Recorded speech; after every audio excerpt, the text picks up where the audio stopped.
Hello, this is Kindle Unlimited Reviews, and this is my review of Arcane by Sever Bronny. Orphan boy already pitiful life is taken from him, his village is attacked, and he is left alone again. He is taken in by an old woman who reveals his talent for magic. Along the way, he meets friends who will help him survive against the Legion, the army that is bringing death to his country. Agam is an orphan. All he really wants to do is to be with a group of people who like him, and he finds that with his two fellow students and his teacher.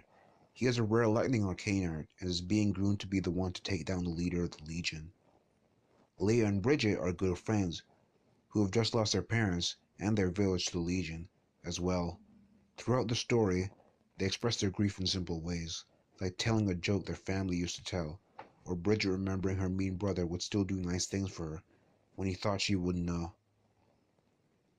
They don't stand out as characters, but in a way that's a good thing. In many books, characters tend to be parodies. They could have ended up being the tough girl and the love interest. Real people don't act that way. They have their small quirks, but they're more alike than they are different. So they end up being my favorite characters. They're also not a secret princess, nor are they royalty. Something that makes a good book is having characters with memorable names. Simple being best.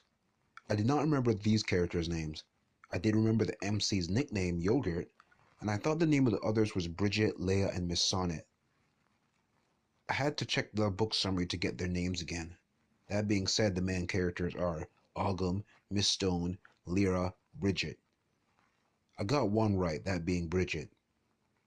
The names are simple, but sometimes when even one or two characters have forgettable or too weird names, I forget the others as well. MC's name sounds like something somebody said when they had food in their mouth. Miss Stone is a character I have trouble sizing up. She has made some pretty huge mistakes. I just can't see how such a smart, disciplined woman made a huge mistake like this. It could have been because of her youth, but we are told even when she was younger, she was very strict. She does own up to her mistakes though, and does not shy away from them. But it's hard to forgive her, because like many who say they take full responsibility, they are often in a position where taking full responsibility is not actually possible. In this case, she's one of the only people who can fight the Legion's leader. Another character whose name escapes me, but I really connected to, is the prince. He was the usual jerk noble, name-calling, bossing the servants around, weak. I still felt for him though. His kingdom has gone to hell, and he has to take refuge with Miss Stone, the person who trained his enemies. He has to watch as some who should be hated is treated with such respect, while he is ignored. He is only the heir because all his siblings died. He gets told about how wise the king is, his father, even though the kingdom is falling apart. Miss Stone realizes some of this, pointing out that he needs people to love him and be honest with him, but she also praises the king, who does not seem all that great to me. It makes me think her respect for the king is based on the king's respect for her.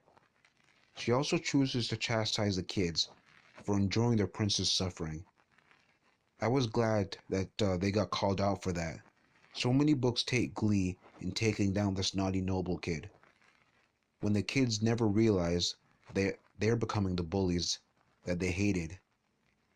Made worse since Bridget originally felt sympathy for the prince, only to join in the Prince is the Brat bandwagon. It's realistic though. Who wants to be on the side of the loser? I hope the prince's character does not end up in the usual route of him bowing down before the main character after being berated. I hope he shows his own initiative and changes, though he probably won't do that.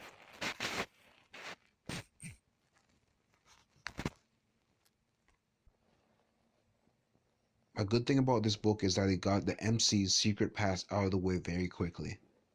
If they planned to drag it out for several books, I would have dropped it. It's also not too dark. Yes, we have villages being destroyed, but it's not gory, nor is it drawn out. It happens and it's not used for hundreds of pages of brooding. One problem I have with this book is that I know where it's going. I don't think every book needs to reinvent the wheel. Sometimes being predictable is a good thing for a laid-back read. It's just I don't like where it's going. Miss Stone, despite causing this mess by training truly terrible people, will probably end up being seen as a hero, and Ogum, her student, will defeat the villain. This goes back to why I felt sorry for the prince, who probably knows this too. The prince will have to be grateful for the help of people who should be his enemies. And if those people fail, well then he becomes a loser prince who lost his kingdom. In the end, this is a pretty standard fantasy story, but it does have low-key magic system and is an all-ages read. I liked it as a speed read, or something to come to after reading some other book that was a bit too grim. Alright, so that's it for my review of Arcane. This is Kindle Unlimited Reviews, and thank you for listening.